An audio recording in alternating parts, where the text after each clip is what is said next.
We all get to a stage in life where we need restoration. Our health may need to be restored. For some of us, it's a broken marriage that needs restoration, or maybe our finances. And the reason why the Bible is so practical is because there are examples of many people who have found themselves in a place where they need restoration. Job lost his health, lost his family and his wealth, and he needed restoration. Joseph lost everything in his life down to his freedom, and he too needed restoration. However, I am drawn to the lame beggar in Acts chapter 3 because his story is one that can inspire us today and strengthen our faith.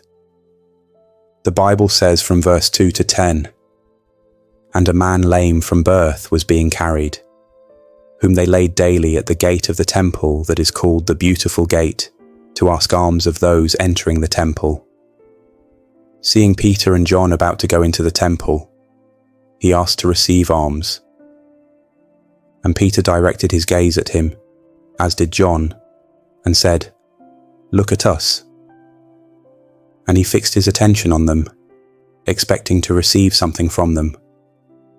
But Peter said, 'I have no silver and gold, but what I do have I give to you.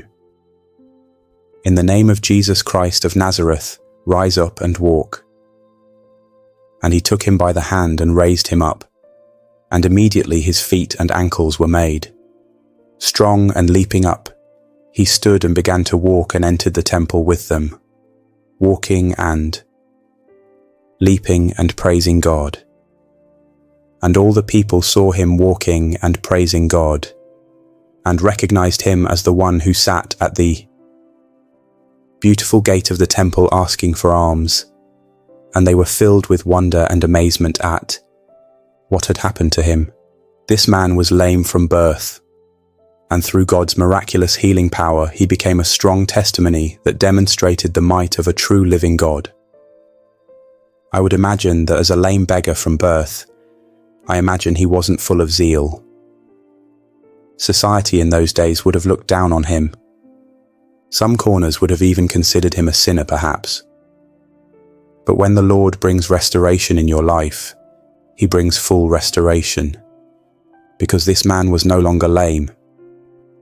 He was no longer a beggar. He was no longer an outcast in society. He was no longer the one who everyone else looked down on because God restored him fully. The Lord healed his body and restored his health. God restored this man's dignity. He restored his strength, and he went from being a beggar at the temple gate to the person who filled others with wonder and amazement because of what the Lord had done to him. He became a living, breathing, walking testimony, and God can do the same for you.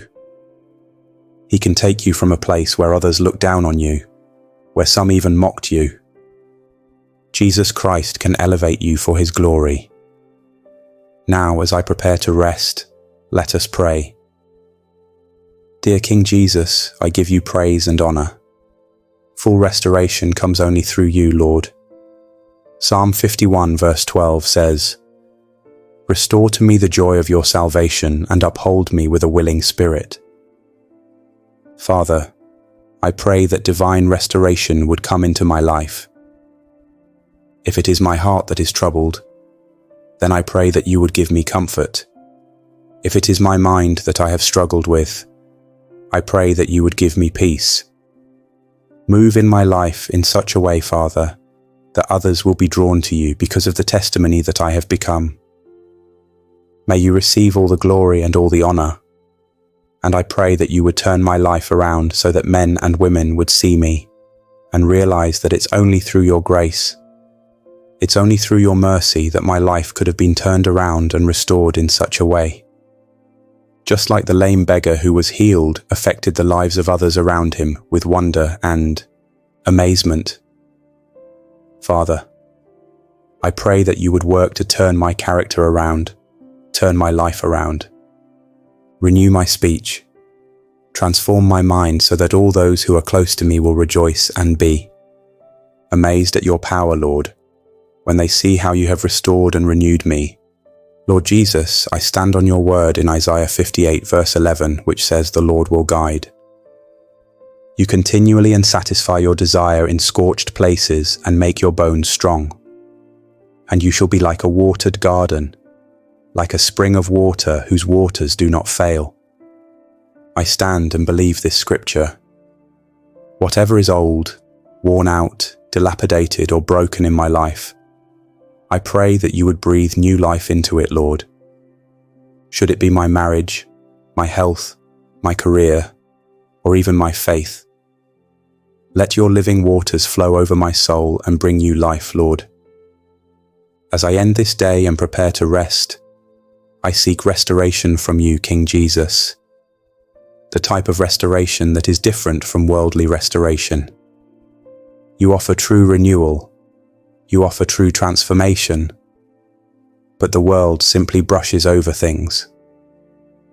And while the world says that restoration is to bring back something into its original state, Father, I pray for your restoration, a godly restoration, whereby you bring me into a state that is even better than before.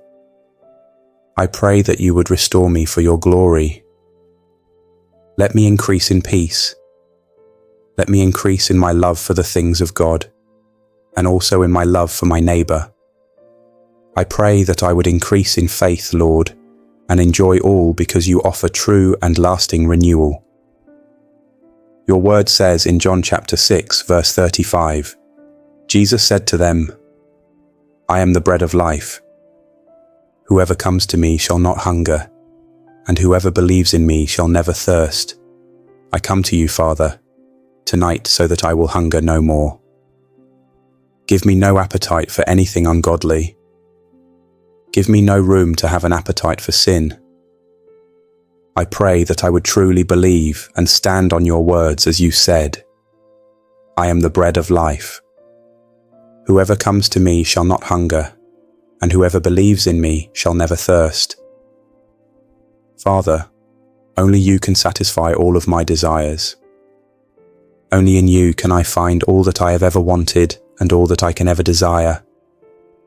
I bless your precious and holy name for listening to this evening prayer, King Jesus.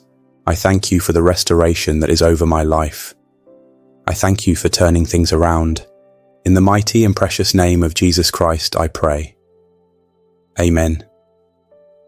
If this prayer touched your heart, please type Amen. Feel free to share your prayer requests. This is a safe place to lift one another, and we are here to pray for you and with you. Share this with someone you care about tonight. God bless you. Rest well.